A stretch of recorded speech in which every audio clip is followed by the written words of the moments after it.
Hello, dear viewers, it is I, Michaela. Unfortunately for me, my magical powers have been drained from my many projects, and the videos haven't granted enough powers to sustain me, and as such, I am once again withering away. I blame Hero for this, because what in the entity's green earth possessed him to make a video about Jeff? Speaking about possession, I am in need of magical power from views, and this box is filled with dark magic to make him create the ultimate clickbait video. Nothing will stop my diabolical plan. You know I can hear you, right? Oh. Did I mention there are Yu-Gi-Oh cards in the box? Aw, snap, really? This is going to be a very weird video. When I initially wrote the script, it was all the way back in October last year as a Halloween special, but I ended up scrapping the project for one reason or another. If I remember, it was mostly because of player negativity at the time, how things rarely ever change. But more importantly, it was because of how I normally treat perks in Dead by Daylight. As many of you know, I love talking about perks, if you cannot tell by the videos that I have made so far. But one important thing you may have noticed is that I rarely ever call a perk flat out bad. That is because I am one of the few who loves running alternative build paths and playstyles, as they promote unique strategies and can be a genuine surprise when they do go off at all. Additionally, calling a perk bad sounds simple in concept, but as you think about it more, it begins to get tricky. On one hand, you could go with a balance argument and say a perk like Hex Ruin was a bad perk, when its regression was at 100%. Yet this was resolved by adjusting its numbers over time, and even still many considered it decent in effect. Speaking about perk designs, we could use that as an example, with perks like Soul Survivor or Lucky Star being perks that are typically known for their poor balance. But these perks are not designed to follow the typical rules of Trials. Instead, they play on particular thematics for their licensed chapters and characters, and for that they do a fantastic job. One other argument could be for the feel of a perk, such as the clunky designs of boons or the teamwork perks. But these perks too can easily dominate games when used to their strengths. This is a discussion that can easily continue on and on for ages, as each person has a different perspective on the term bad perk. In fact, it is a big reason that I follow a particular philosophy when making videos for the Why No One Uses series. Whenever I make a video for that series, I ask the question, does the perk do a job and does it do it well? As Behavior typically design every perk to fulfill a certain role. That being said, I have actually voiced what I believe to be some terribly designed perks before, specifically on this video in the Fake Banette's channel, which you can find in the description. Funnily enough, it was that video that got me interested in making this thing in the first place, as although I will be the most biased perk defender to ever live under the sun, I will admit that Behavior's design team can sometimes cook so much that they burn the whole building down. Speaking about Behavior, it's actually because I am now in the creator program that I decided to actually finish this video, as this is my chance to show off to Behavior's specific perks that most people don't normally dare to look at, and give them a chance to shine. Before we get started, however, I believe we should start with what I first consider a bad perk, as I just went on a whole tangent about how everyone has different thoughts on the definition. Back when I had that talk with Banette about bad perks, I mentioned the philosophy that I discussed for Why No One Uses, but for that video I used the opposite question to locate poorly designed perks. I decided to look for perks that fail to find themselves a role to fulfill, and even if they do, they perform exceptionally poorly. I will be using that philosophy once again for this video, as I believe it is a great starting point to locate what I believe to be some of the worst perks in the game. Also, it is important to note that many of the perks I will be bringing up have yet to be covered in my Why No One Uses series, and I wanted to let you know that I will still cover them in that series eventually, in the next millennium or two. Additionally, compared to that series, it will be very close to home if you enjoyed those sorts of videos, but I will not be providing potential changes. This is because I have to cover 10 whole perks for the video, but more importantly, because I am lazy, and I have other projects I still have to finish. With all that said and done, let's finally get into talking about the 10 worst designed survivor perks in Dead by Daylight. Oh, and since YouTubers enjoy giving their viewers goals, if this video hits, I don't know, 10,000 views, I'll make a top 10 worst killer perks in Dead by Daylight. Yeah, like that will ever happen. Oh, no. One thing you may have noticed from me when it comes to making Why No One Uses videos is that I tend to stray away from the newer chapters, and I do this for a very specific reason. Perks, just like killers, need to take some time to settle after their release, before players realize just how beneficial they can be to play. A great example of this is Reassurance, as many people believed it was going to become the next meta-tier perk, similar to Decisive Strike or Dead Hard. Although the perk is indeed a very strong anti-camp option in the game, you may notice its play rate is not all that high compared to the other meta options. This is because players got to spend time with the perk and realized that although it is great at what it wants to do, its value is not always necessary. Especially compared to the other meta options in the game that are extraordinarily versatile. That being said, I find that my placement for 10th place is very fitting, even if the perk is fairly new. And that is Come and Get Me. Come and Get Me is a perk designed around an interesting gimmick, and that is to be a soft taunt effect where you are hiding your teammates from harm while placing yourself into the crossfire. The way that Come and Get Me works is that after fetching an unhook, it becomes active. Upon crouching and pressing the active ability button, you will scream and reveal your own aura to the killer for 5 seconds. Additionally, Come and Get Me hides your injured teammates' pools of blood and scratch marks who are 24 meters nearby for 15 seconds. Now, although Come and Get Me is utilizing a very interesting concept, it ends up having quite a plethora of problems, and the first problem is immediately recognizable, and that is the fact your teammates can easily make the benefits of the perk non-existent. Scratch marks and pools of blood suppression, although neat, are not the most powerful forms of stealth within Dead by Daylight, as killers can still track players through grunts of pain and aura reading, and most obviously, killers can still see them if they're out in the open field. I have talked about stealth play a number of times before, but one of the biggest reasons why the format does not do well in the modern day is because players just don't know how to utilize it. It's a playstyle that Behavior themselves have tried their best to hinder to prevent survivors stalling games out. In fact, if you were to ask a player what stealthing is, they would probably think it's to hide behind a rock in the corner of the map until the end game. Perhaps that's why Behavior keep adding pallets to the literal corners of the globe. In any case, although the subtle stealth is neat, it's not all that great if your teammates cannot utilize it. Another thing to note about stealth is the fact that Behavior added the elusive status effect into the game on specific perks, which removes scratch marks, grunts of pain, pools of blood, and even providing aura reading suppression. So Behavior have pretty much made one of their newest perks become power crept more than ever before, which is both depressing and hysterical. Mostly depressing though.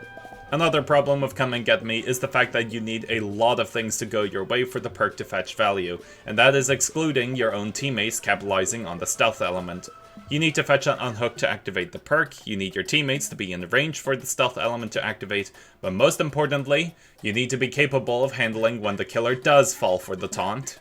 At that point the perk is technically doing its job, but unless you are looping the killer with the prowess of Zubat or Puffalope, then you are out of luck. Come and Get Me is a perk that does not hold your hand when it comes to what it does, and instead requires a lot from its player to make full use of its effects, which is sadly something most players are not willing to deal with, especially as the benefits the perk provides are negligible.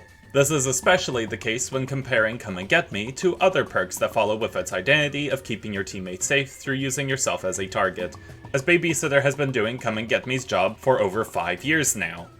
Babysitter not only grants your teammates pools of blood and scratch mark suppression, but also bonus haste and an aura read on the killer for yourself. The purpose of that aura read is to allow you to decide whether you need to intervene with a potential tunnel play by using yourself to enter the killer's crossfire. As a result, Babysitter does an elegant job at keeping your teammates safe, with subtle stealth and mobility to escape, while you can enter the killer's sightlines to intervene. Come and Get Me on the other hand tries to follow a similar formula, but fails in all categories. It provides your teammates with minute stealth, which can be rendered pointless if your teammates cannot utilize it. The perk gives your location away, which can lead the killer away from teammates, but can also just as easily be ignored. Lastly, Come and Get Me just does not provide any benefits after using the perk, making it extremely difficult to use. There are a ton of poor elements about Come and Get Me, but you may be wondering why I placed it all the way up here. As I said before, the perk does technically fulfill its fantasy with being a taunt effect, and it does a much better job compared to many of the other perks on the list. But another reason has to do with gimmicks. Specifically, Come and Get Me's weird synergy with Object of Obsession. You see, since the perk reveals your own aura to the killer, it ends up triggering object's aura reading effect on the killer too, making the activation of Come and Get Me act as a detonator for object at any moment. It's obviously not the most powerful combo in the game, but it's a very enjoyable gimmick build to run, and I have to respect the perk for that at the very least.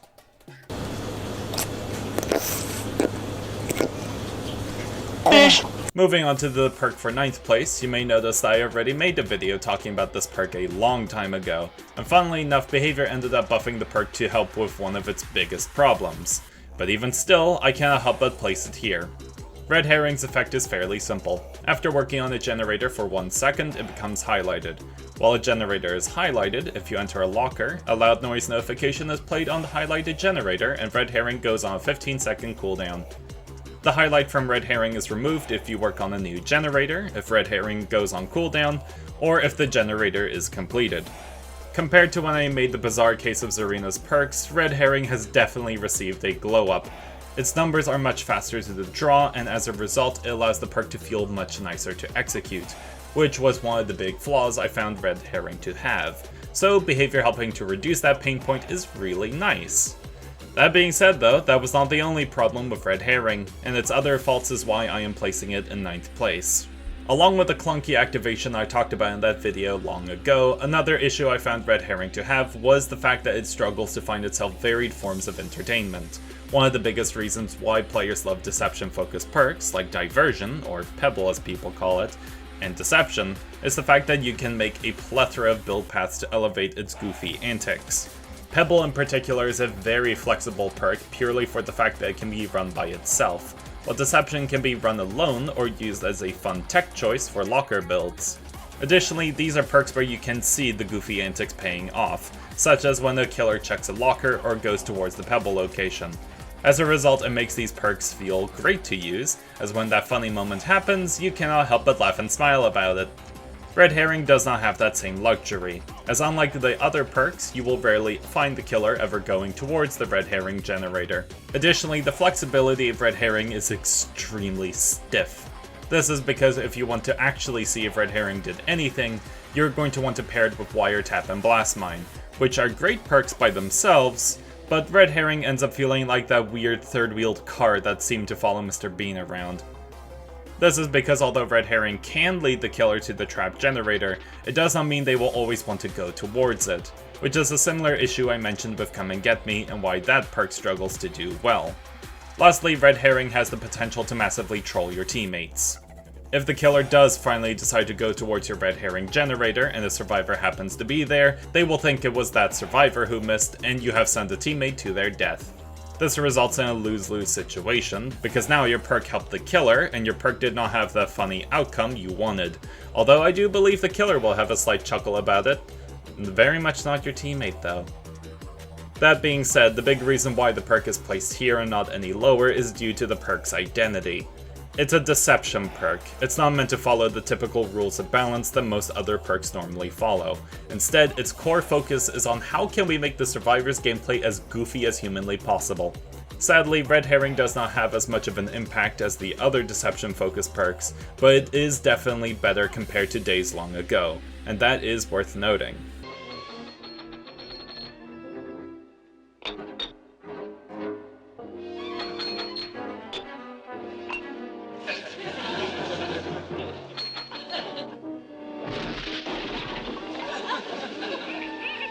Next up on the list, we are actually talking about one of my personal favorite perks of the bunch, that being Cut Loose.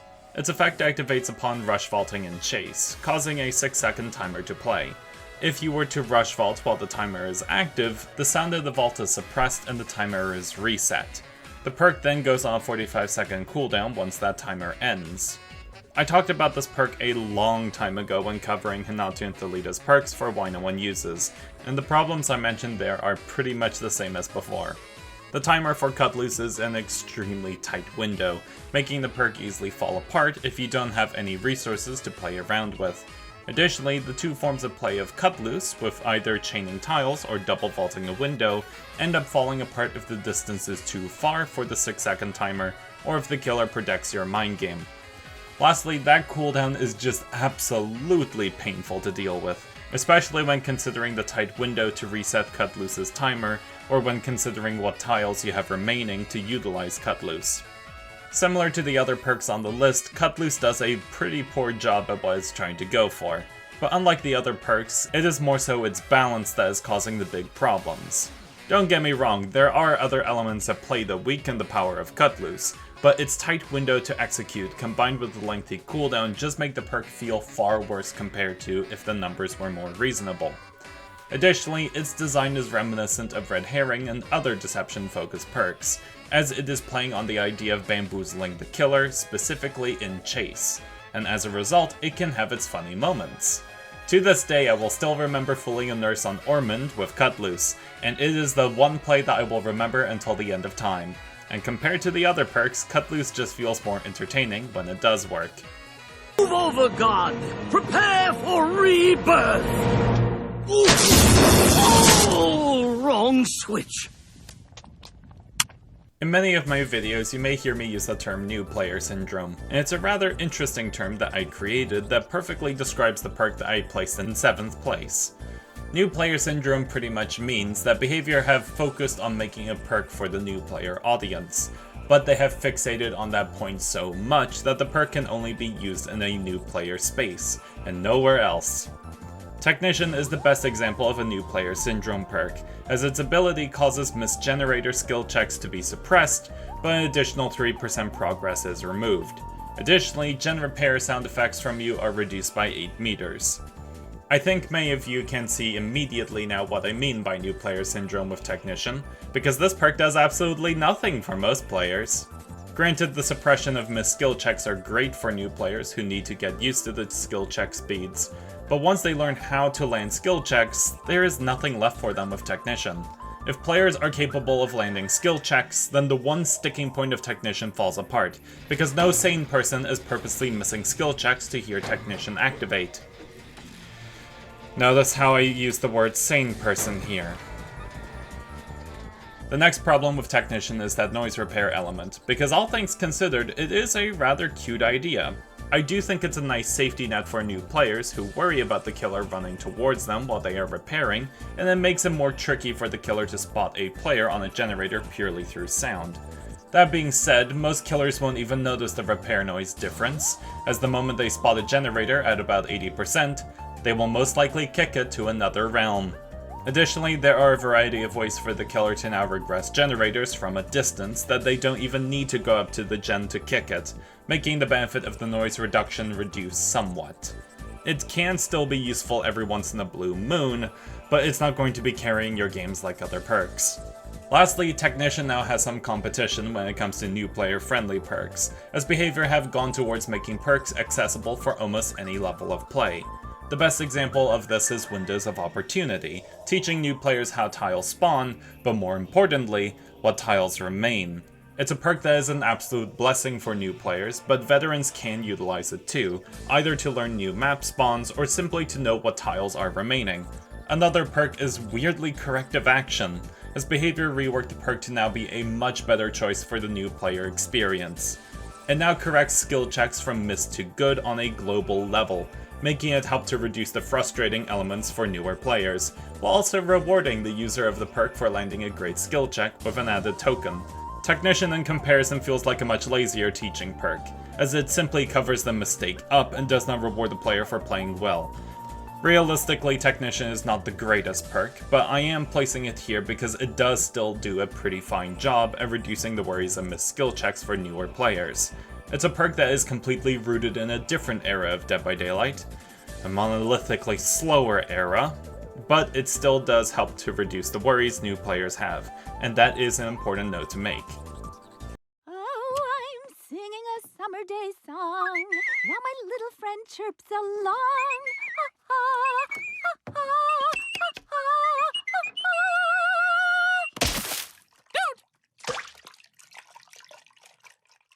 I both find it funny and interesting whenever Behavior introduce a new perk type into the game, because when they do, they make a whole song and dance with a new survivor or killer who match the core design philosophy of that perk type. Michaela is designed to look like she is bringing good vibes while having mass control over the world through boons and cosmetic purchases. Hinata and Thalita are here to show off the power of teamwork through their cute sibling energy, and while Pinhead was here, he was showing off how killers can be even more sadistic with scourge hooks. Of all the characters' behavior I've created to show off these cool perk concepts, I always felt Sable was the weakest. Invocations were shown off to be this malevolent perk type, designed to flip the rules of the game on its head, just for it to be represented by the average Hot Topic cashier. This feeling changed, however, with the introduction of Tori Kane, because after seeing her invocation, I fully realized that behavior wanted this perk type to be as much of a joke as Sable is to the Dead by Daylight community. Invocation Treacherous Crows follows the typical rules of invocations, by spawning a salt circle in the basement where you need to channel for 1 minute to activate the perk's effects. Upon the invocation being completed, you are broken for the remainder of the trial, but now whenever a killer disturbs a crow while survivors within your terror radius, all survivors see the killer's aura for 2 seconds. Jokes aside of its minuscule aura reduration, many believe that this perk had the potential to be a real pain to face.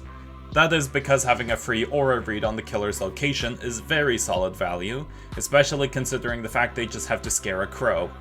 That being said, many players found out the hard way that this perk has one big downside, one that many people forgot about because realistically no one thinks about the crows in Dead by Daylight, and that is the fact that Treacherous Crows becomes useless in a chase.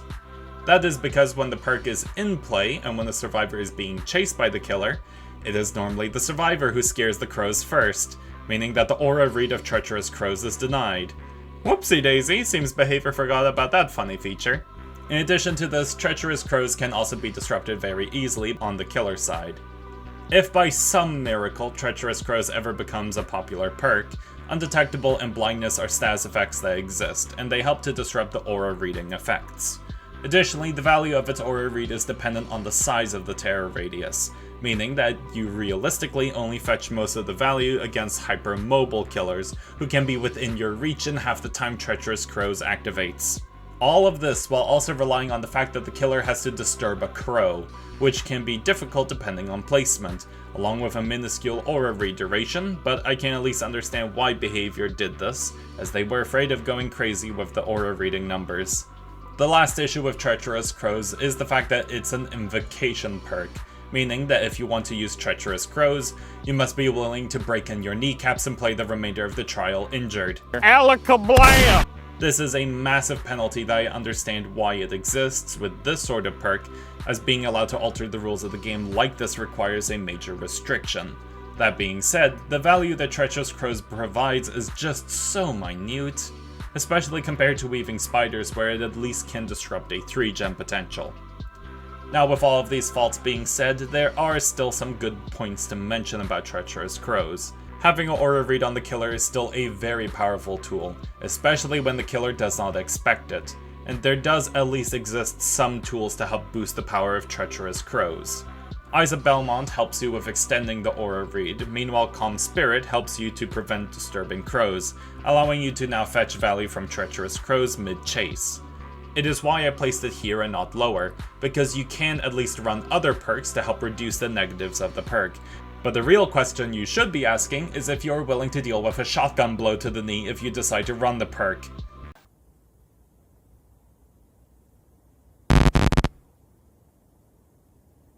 Do I really want to give Visionary an intro for 5th place? Nah, I already gave it enough attention in my Why No One Uses video for Felix, and even then I felt like that was too much. Visionary is not a perk. It's a mistake that entered the realm through the use of Michaela's dark magic. The effect is that generator auras within 32 meters are revealed to you, but the perk goes on a cooldown whenever a generator is completed for 16 seconds. That cooldown has haunted my nightmares more times than Sable players have ruined Survivor games. It is such backwards logic to punish survivors for doing the objective the perk is telling you about with a random cooldown, especially when the value being provided is just an aura read.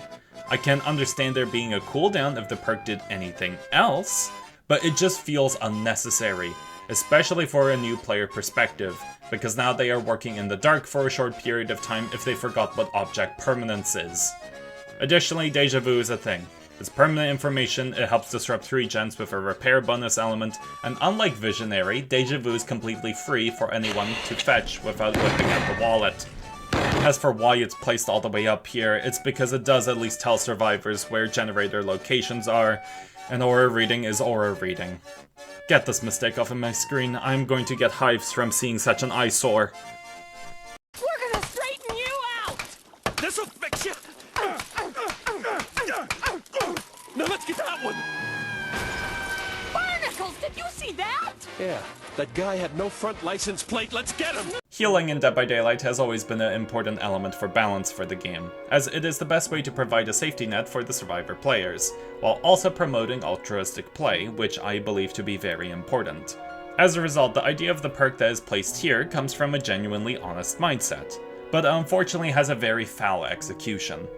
Better Than You activates after healing a survivor, granting them a 16% increase to healing, cleansing, blessing, and opening chests, and the effect persists until they lose a health state.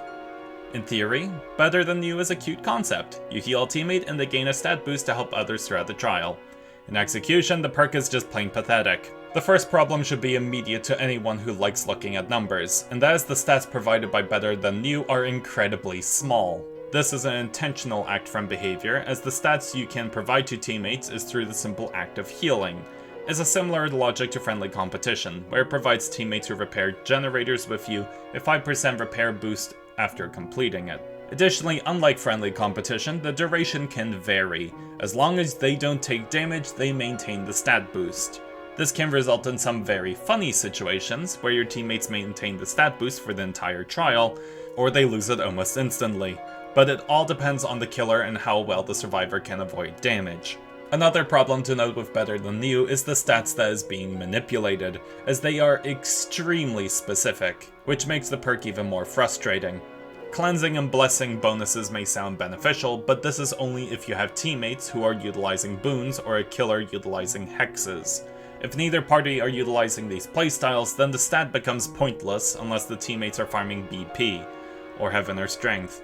The same logic goes for chest opening speeds too, as not every survivor utilizes chests, and even fewer utilize chest-focused builds. The only stat here that feels beneficial in almost any situation is healing, but even still, it's a 16% bonus, which is about 4% weaker than Desperate Measures when one person is injured. In comparison, a perk like Vigil would be considered a much better altruistic perk, as it reduces exhaustion, which is literally everywhere, but also reduces a plethora of killer stats effect ailments. It also helps the perk has an actual stat number of 66% and is not busy pretending to be a stat like Better Than You. Speaking about Vigil, which is absolutely busted, another weakness of Better Than You is the fact that the stats gained from the perk only influence your teammates' stats, and not yourself. This means that Better Than You becomes rather static in build diversity, as the only way that it can fetch value is through healing your teammates.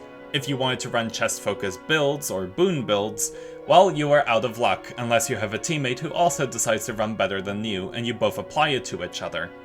Compared to other stat booster perks that can apply the buff to teammates along with yourself, it just makes Better Than You feel even worse. Better Than You is placed all the way down here because although it has an interesting concept for its identity, it does such a poor job at it that you may as well wonder if it is doing anything at all. What makes it all worse is the fact that behavior most likely will never buff the perk in a substantial way, because of the worries its PTB iteration caused. Back then, it granted repair bonuses too, but with the stats lasting for 35 seconds and the numbers being 6% instead. Behavior changed the perk from its PTB state, because players could not fetch any value from the stats because of the short timer, but more importantly, they recognized just how abusive the perk would be with the right setup. And as such, the gen repair element was removed. If anything, I think Better Than You is in desperate need of a rework, because its identity is a rather unique one, but its execution is really problematic, and it limits its potential. Dipper! It's me, Mabel! I'm looking at you through the glass! Right here! This is my voice! I'm talking to you from inside! Of all the different perk types to exist within Dead by Daylight, the one perk type that I absolutely love the most has to be the teamwork perks. I find the idea of supporting altruistic play through empowering team play is a great idea, and it is clear behavior wanted to promote a particular form of play with these perks, specifically duo queue. Of all the Swift types in Dead by Daylight, it is clear that Duo Q are the goofiest of the bunch, as they are not really playing the game to sweat. Instead, they just want to have a fun time.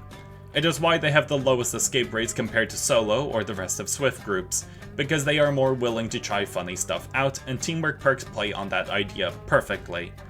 Interestingly enough, the newest teamwork perks attempt to expand the perk type to other player groups as well, as Throwdown activates on teammates from you getting a stun, while Toughen Up activates on yourself from your teammates fetching a stun. Then there are Full Circuit and Soft Spoken, which lean into more new player syndrome territory, but still have their goofy gen build moments. Overall, I do like Behavior have not dumped the concept yet and are willing to play around with teamwork perks, but I want to highlight Toughen Up for a moment, because it really shows off just how bad one of the first two teamwork perks really are. Teamwork Collective Stealth is another perk I covered long ago in the Why No One Uses series, and just like Red Herring, Behavior have updated the perk to help reduce some of its problems. But unlike Red Herring, it is very clear the changes did not do much. Teamwork Collective Stealth activates from a teammate healing you, causing the two of you to have your scratch mark suppressed as long as you are 16 meters nearby. This effect lingers for 4 seconds if either of you leave the teamwork range, and is disabled if you cannot return to the range. As I mentioned in the video of Hanatu and Thalita's perks long ago, Teamwork Collective Stealth is absolutely power crept by other stealth perks.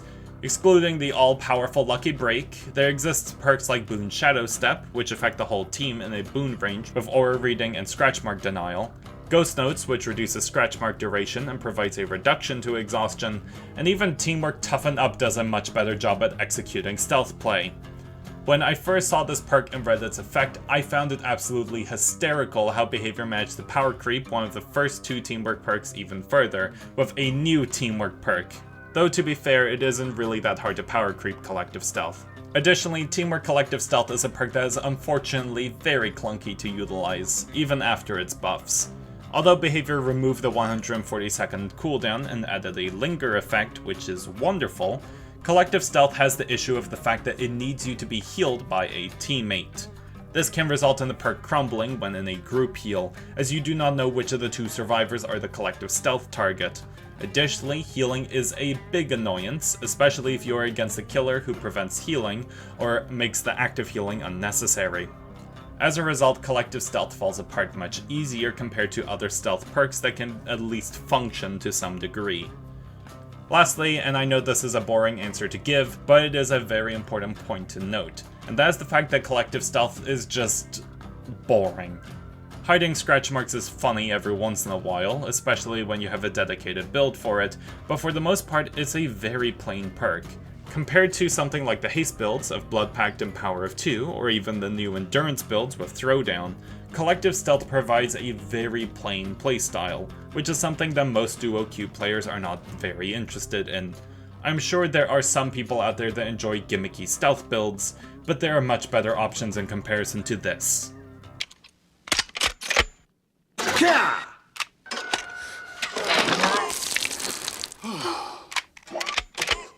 Groovy. We are now entering the final stages of the video, and taking our second place of worst designed perks is Flip Flop. It's a very simple perk with the effect of converting 50% of your recovery bar into progress for the wiggle bar. It's a very simple design, but one that I cannot help but dislike. Compared to other perks in this list, Flip Flop is an extremely unhealthy perk to deal with. On one hand, the perk does absolutely nothing when the killer instantly picks you up, and even when they do give you time to recover to about 95%, the conversion does not feel all that entertaining when the hook is literally 2 steps away. Additionally, I know many of you are screaming about Power Struggle right now, and that is the second point about this perk. Unlike the rest of the perks in this list that can at least get away with being run alone or combined with several builds, Flip Flop's whole purpose is to make one perk actually feel like a proper threat. And although it was funny at first, it has only aged to become more annoying. Whenever Behavior add new tools for anti-slug, the potential annoyances of Power Struggle and Flip Flop only grow ever more. I suppose there is a combination with Boil Over and Flip Flop too, but you are pretty much changing the annoyance of dropping a pallet on the killer's head, with Sucker punching them in the throat as they drop. Lastly, the perk just feels boring to use.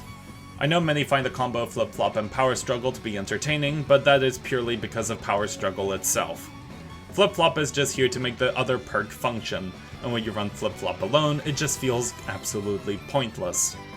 I know some of you may bring up open-handed to use as an excuse, but at least that perk is designed to support a whole subclass of perk types. Meanwhile, flip-flop only can get away with supporting 1 or 2 perks. They are not the same. In general, the whole roster of Ash's perks feels strange, because from what I understand, Ash is defined by his loud and ostentatious nature, and yet with the exception of Metal Man, the rest of his perks felt absolutely confused. Buckle Up, I will admit, has at least gotten a ton of adjustments to match Ash's identity, but Flip-flop just feels so out of place in his perk roster, and what makes it all worse is its toxic nature. You know, Sam, Christmas with your granny has never been better. Each year I wish it would get better, but it never does. We have now gotten into the first place of what I believe to be the worst designed perk in Dead by Daylight. But before I mention it, I want to go over some honorable mentions that did not make it into the list, but I did consider for quite some time. Rapid Response as a perk is incredibly weak, as its aura read is abysmally small, but I believe the real problem with the perk is its balance, similar to Cut Loose. If behavior were to increase the aura read duration, I could easily see Rapid Response becoming a popular tech choice in exhaustion-focused builds, because let's face it, those perks are literally everywhere. Additionally, there are some varied forms of play Rapid Response can see, whether from dramaturgy or background player, which is a lot better compared to many of the perks in this list. Next up, we have the luck-focused perks of Slippery Meat and Up the Ante. I gotta be honest, it's these 2 perks alone that make me have nightmares when considering a why no one uses video on Ace. Luck as a status effect has aged as well as the Roman Empire, and let's be honest with ourselves, these perks can be a real pest to face when in a Swift comp. Astarva has covered how the luck status effect can be abused in several videos before, but another issue with talking about these perks is if behavior did decide to update luck to be something else. The perks realistically could get away with not needing to be changed depending on what behavior do with luck, and as a result, it always becomes difficult to talk about them, which is why I decided to avoid the discussion altogether. Mostly also so I don't get grey hair. Lastly, we have the Scream Suppression perks, these being Calm Spirit and Hardened. I really wanted to add Calm Spirit to the list for the longest time, but after many hours of debating, I decided against it. The big reason why I avoided placing these 2 perks on the list is for one reason alone, and that is because these perks are what I call thematic perks. These perks are not designed around the core balance of Dead by Daylight. Instead, they are designed to play on the dramatic flair of the character's personality. We have seen many perks like this before, with Repressed Alliance on Cheryl showing her power to break the glass ceiling, like the girl boss she is, and Soul Survivor showing off Laurie Strode's identity as the final girl, no matter what. Calm Spirit and Hardened work the same way, as both show off the nature of each character quite nicely. Jake is a hot hobo of the woods and has lived there for so long that the birds consider him to be cool enough to share their coal dirt they stole from Legion. As for Hardened, well, it's to show off the transition of Lara Croft from an innocent archaeologist to becoming a dual pistol-wielding monster thirsting for blood. You think she was always like that? Nah, fam, she had to fight through blood, sweat, and tears to get to that point, and considering my own gameplay, it was a lot of her own blood. With all of that being said, we are now done with honorable mentions, and we can finally get to what I believe to be the worst designed perk within Dead by Daylight for Survivor. And it's a perk many of you may not even remember, as it is extremely old.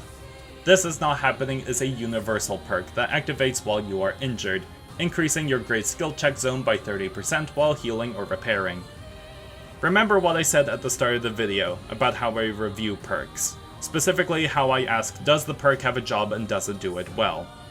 Well, This Is Not Happening is the only perk I have ever seen on the Survivor side that has made me ask the question of what on earth is the point of this. If we were to look from a new player perspective, the larger size of the great skill check is nice, but you need to be injured, which is something most new players fear more than the M1 only Bubba. Additionally, if we flip the logic for veteran players who don't mind being injured, they would not care for the perk either. The value it provides is pointless, as they have already gotten used to landing greats, along with the fact that Resilience is another perk that provides them actually interesting stats in comparison. Even the thematic argument cannot be made, because I cannot see what horror movie stereotype or scene the perk references. I suppose it's trying to replicate how survivors focus when in near-death situations, but we already have that with Deadline, Dead Hard, and, you know, everyone's favorite perk, Adrenaline, and many others that show off the idea better. This Is Not Happening is truly the worst designed perk I have ever seen, because unlike every other perk that is at least trying to fulfill some sort of role or fantasy, This Is Not Happening struggles to do anything interesting. It just feels like a pointless stat boost to fill up the perk roster in days long ago, and that really sucks to see. There we go, all 10 perks that I believe to be the worst design for Survivor. But even still, I cannot help but enjoy talking about them and had fun when utilizing them. It is clear behavior have improved quite a lot from the days long ago, but even still, they are human and some designs can slip through. That being said, there is also an absurd number of perks in the game, many of which make the discussion of what is considered a bad designed perk even harder to make. As a result, I would love to ask all of you what you believe to be some poorly designed perks on the Survivor side. And hey, if you enjoyed this video and there is enough love for it, I'll consider making one for the killer side too, as they could use a lot more love nowadays. With all that said and done, I wish you all good luck in your trials. You will need it, especially if you are preparing for Chaos Shuffle's undeniable return.